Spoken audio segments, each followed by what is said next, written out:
የክርስቶስን ሕዝብ ሲያይ ግን አብሮ መከራ መቀበልን መረጠ ይላል። ይሄ ወጣት ብዙ መከራ ነው እያረፈበት ያለ። ብዙ ቅጥቀጣ ላይ ነው። በዓለማዊነት ይቀጠቀጣል፣ በፖለቲካ ርዕዮት ይቀጠቀጣል፣ በሱስ ይቀጠቀጣል። እና ማን ይደርስለታል? አንተ ካልደረስክለት፣ አንቺ ካልደረስሽላት ሊያሳብዱት ቀርበዋል። ስለዚህ እንድረስለት። ሌሎችን የሚያጠርጅ ደግሞ ራሱ መዘጋጀት አለበት። ምን ሆኖ? ትሁት ሆኖ በትህትና እያገለገለ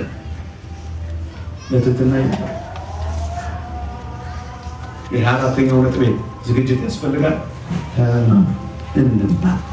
ከመጠምጠም መማር ይቅደም ያሉት እኮ ለዚህ መማር ያስፈልጋል።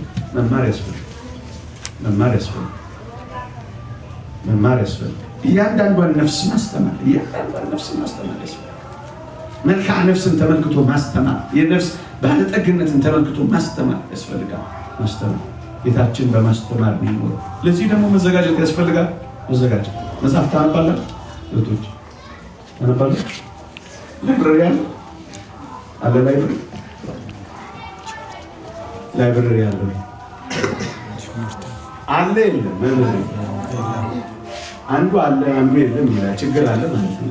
የሆነ የተበረ ነገር ያሳይ አለ መሰለኝ። ላይብረሪ ማለት አልገባችሁም? መጽሐፍት በአማርኛ በኦሮምኛ ምን ሰምታችኋል? አለ የለም? እሱ ነገር አሁን ያሉት እንዳለው በደንብ አትሰሙ። አለ የለም? አደረማችሁ አለ ይላሉ። ተውልሽ እኔ መልእክቱን ማስተላለፍ ጥሩ አይደል? ማንበብ የለብንም ማለት ነው። በወር አንድ መጽሐፍ የሚያነብልኝ ልጁ ነው። በሳምንት እንዳለ አፍሬያችሁ እኔ ሻንጣ ውስጥ አሁን ስለ ራሴ ማውራት አለ።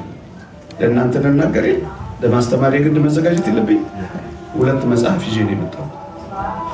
ያውም አልነካሁትም ማለት ነው። ማንበብ አለብኝ። እኔ ሰንበት ተማሪ ማንበብ አለብኝ። እና ምን ታረጉ? ይሄ ሁሉ ጊዜ ምን ታረጉበታላችሁ? ዜና አይፈልግም። እነዚህ አበሾች አስክሬናቸው የሚከብደው ምንድነው ሲባል ጊዜያቸውን ሳይጠቀሙበት ስለሚሞቱ ነው ያሉት። አይደለም ማንበብ አለ። እየሰማችሁ ያቆናል። ማንበብ አለባችሁ፣ መዘጋጀት አለባችሁ ነው አይደለም? ሲጠይቋችሁ መደናገጥ የለም አይደለም? ነው የለም? ታችኋችሁ እነዛ ጥምጣም ጠምጥመው አሳዙ ማንበብ የሚያስተምሩ ሰዎች ራሳቸውን ማዘጋጀት አለባቸው። ማንበብ አለ። አራተኛ እየጨረስኩ ነው።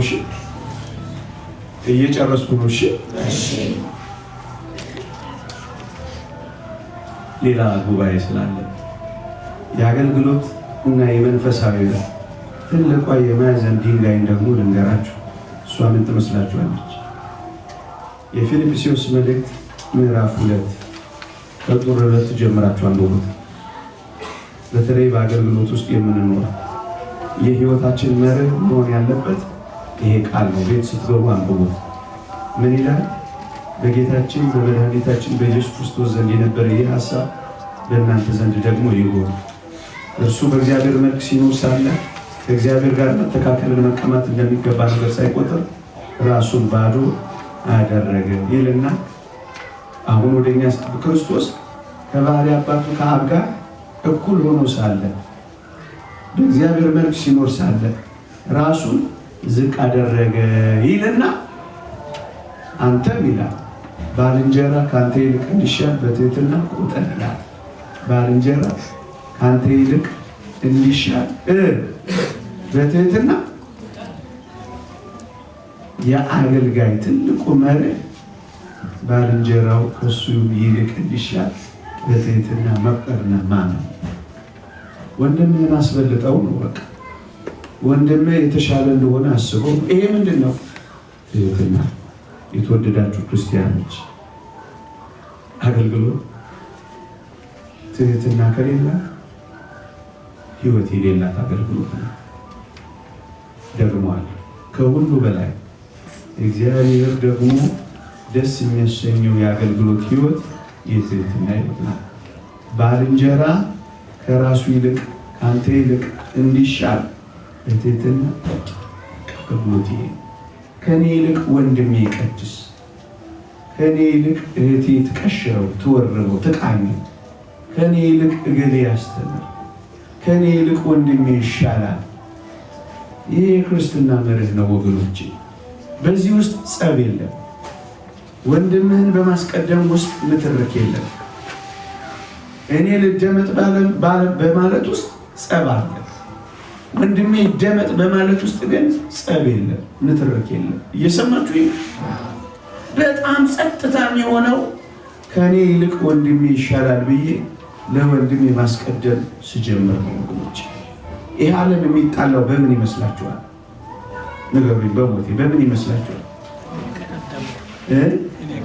እኔ ቀድማለሁ፣ አንተ ምን በል ተከተል። This is evolution theory። የዝግመተ ለውጥ ዓለምን የሚመራት ርዕዮት ምን እንደሆነ ታውቃለህ? ቅደም የሚለው ሰው በእውነትና በመልአት ነፃ ሊባል የሚችለው ራሱን ከሰው ሁሉ ሲያስቀድም ነው ይላል የዚህ ዓለም ርዕዮት። ለምንድን ነው ኢትዮጵያ እንዲህ ወዳለ ቀውስ የገባችው? ይሄን ርዕዮተ ዓለም የተማሩ መሪዎች እየመሯት ስለከረመ ነው። ደግሞ አሉ ቅደም። ለምንድን ነው ይሄ ሁሉ መሬት እያለን ሞልቶ ነው? ለምንድን ነው የምንጣላው? የኔ እየተባባል ቅደም። ይሄ ሁሉ ጦርነቶች ለምን መጡ? ርዕዮተ ዓለሙ ቅድም ያልኳችሁ ነው። ኢቮሉሽን ቲዎሪ የክርስቶስ ቲዎሪ አይደለም፣ የክርስቶስ ትምህርት አይደለም። የኢቮሉሽን ቲዎሪ የገዛቸው መሪዎች ስላሉ ምን ሆኑ? ይኸው እስካሁን እንጣላለን። ቅደም። ሰው በእውነትና በመልአት ነፃ ሊባል የሚችለው ራሱን ከሰው ሁሉ ሲያስቀድም ነው አላቸው። ይኸው የሚመሩት በሱ ነው። ሁሉም ዓለም ላይ አብዛኞቹ የሚመሩት በሱ። ስለዚህ እየሆነ ያለው ሆነ። በቃ የክርስቶስ እውነተኛ ትምህርትስ ባልንጀራህን ምን በል። እንዲህ የሚያደርግ አገልጋይ ሰላማዊ ኑሮ ነው የሚኖረው። ከራስህ ይልቅ ወንድምህ የሚልቅና የሚበልጥ እንደሆነ ከተረዳ ታናሽ ስትሆን አትቀና፣ አትበሳጭ፣ በናቀህም ጊዜ አትቆጣም። ለምን አልተደመጥኩም ብለህ አታተራምስ። ባትደመጥ ይቅር፣ ባትሰብክ ይቅር፣ ባትቀድስ ይቅር፣ ምንም አይሰጥ። እንደውም ወንድሜ ትላለህ። በሙሉ የሚያገለግል የእግዚአብሔር ሰው በዚህ ህይወት ውስጥ ነው ያለው። አንተ እየተባባለ በእውነት ከዚህ መንፈስ እግዚአብሔር ያርቅ። ትከሻ ለትከሻ በመለካካት የኔ ዜማ ከገሌ ዜማ ይበልጣል በማለት የገሌ ቅዳሴ ከገሌ ቅዳሴ ይበልጣል በማለት የኔ እውቀት ከገሌ እውቀት ይሻላል በማለት የስብከት መድረኮቻችን የዝማሬ አገልግሎታችን ግፊያ የበዛበት የሚሆነው ለምን ይመስላችኋል? ባልንጀራን ማስቀደም ስለሚያቅት። ይሄ የክርስትና ህይወት የማዕዘን ድንጋይ ነው ወገኖቼ። ወንድምህ ካንተ እንደሚበልጥ ካመንክ፣ እንደሚሻል የምታምን ከሆነ ወንድምህ በሌሎች ሲከበር ብታይ አያምህም። እኔ ወንድሜን ካስበለጥኩት ሰዎች ሲያከብሩት ሲያይ አይኔ አይቀላም። በጣም ነው ደስ የሚለኝ። ምክንያቱም እንደሚበልጠኝ ከኔም እንደሚሻል ማመን ክርስቲያን ነኝ። ሰምታችሁኛል? ገብቷችኋል? በዚህ ውስጥ ጦርና ጸብ በዚህ ውስጥ የለም። በክርስቶስ ትምህርት ውስጥ ጦርና ጸብ የለም። እኔ ማለት የለም። ልቅደም ማለት የለም። ልደመጥ ማለት የለም። ትከሻ ለትከሻ መለካካት የለም። ውድድር የለም። ፉክክር የለም። መቀናናት የለም። መበሳጨት የለም። መኩራት የለም። በቃ እዚህ ውስጥ ነው የክርስትና ህይወት ያለው።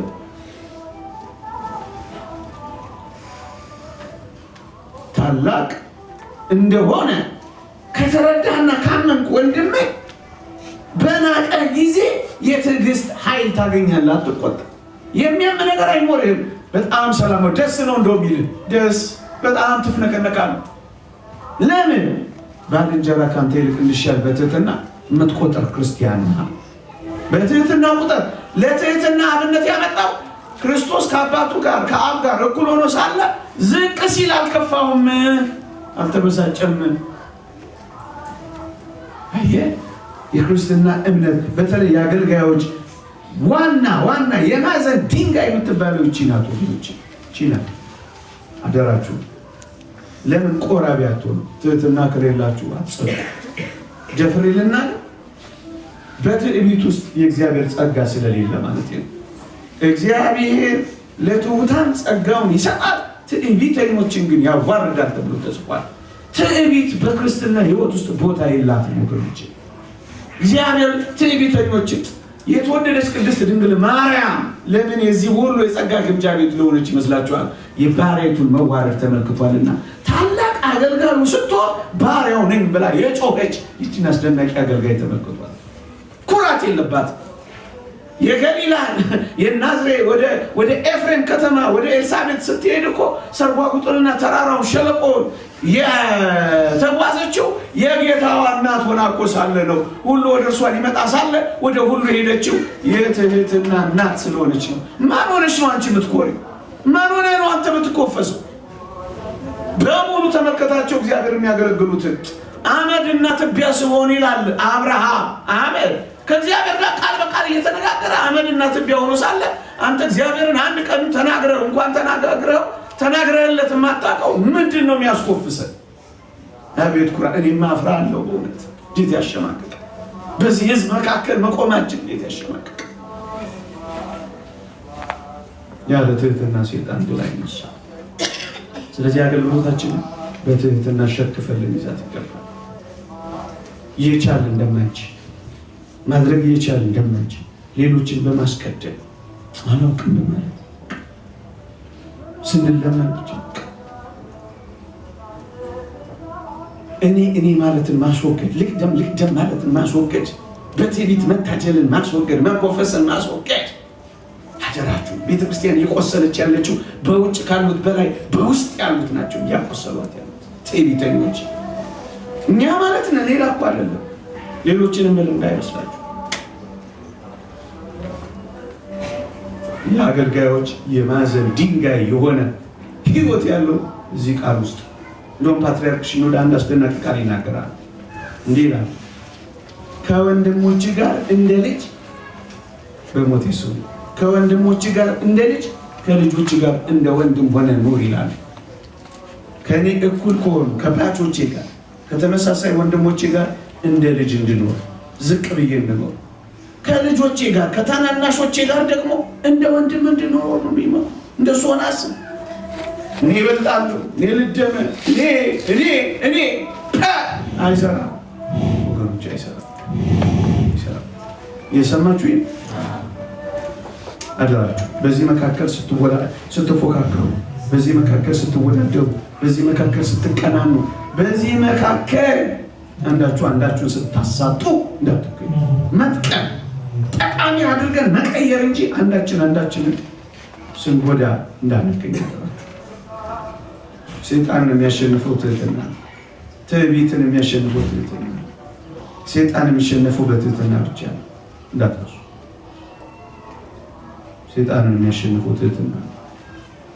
አባቶቻችን በሙሉ የኖሩት በዚህ ውስጥ በመቃርዮስን አጋንንት ተገልጠው ያለ ይበቃል። ብዙ ነገር ልናገር ነበር። አንድ ሰዓት 30 ደቂቃ ቆማል ያለው ሰው ግን እየሰማችሁኝ አቆይባችሁ፣ ይቅርታ ግን እየሰማችሁኝ። አንተ አትበላም እኛም አንበላም፣ አንተ አትጠጣም እኛም አንጠጣም፣ አንተ አትተኛም እኛም አንተኛም፣ ግን አልቻልንም አሉት። እነማን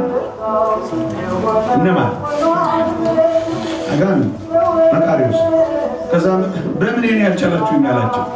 በትጋሃ ሌሊቴ በመንኖ ጥሪቴ በምን እኔ ያልቻላችሁኝ በጸሎቴ አላቸዋል። አይደለም ስለምን ስለትህትና። ሺህ ጊዜ ትጓኑ ትህትና ከሌላው አሽ እየሰማችሁኝ።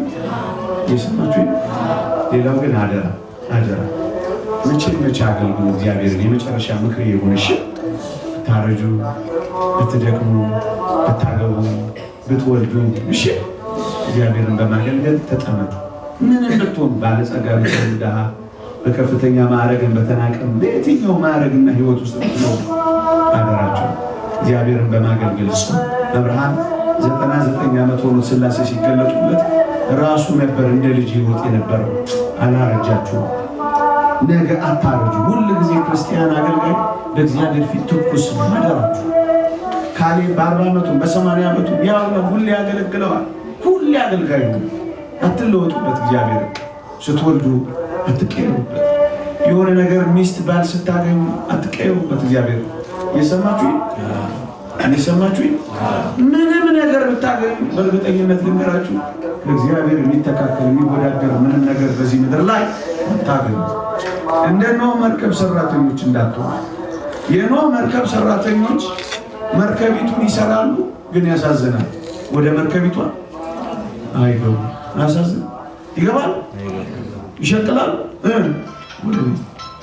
የሰማችሁ ወደ ውስጥ ወደ ምን ወደ ህይወት ወደ ንስሐ ወደ ቅድስና ወደ ንጽህና ወደ ጭምትነት ራስን ወደ መግዛቱ ወደ እሱ ወደ ውስጥ ዝም ብሎ መዝሙር እየዘመሩ መሄድ ባል ስታገኙ መጥፋት ቢሆን ስለሚችል ገምቼ ሚስት ሲገኝ መሄድ ይሄ እየሸቀሉ መሄድ አይመስል ሆነች ነገር ያገኛሉ። የሰማችሁ ወደ ምን መግባት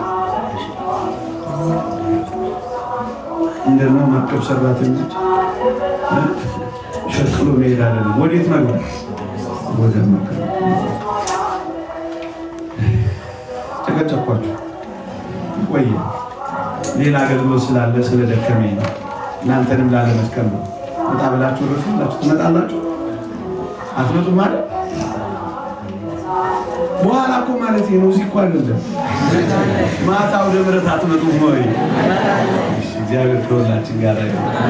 ባስተማረን እንድንኖር እንድንጠቀም እግዚአብሔር ይርዳን። አሜን። ይቆየን።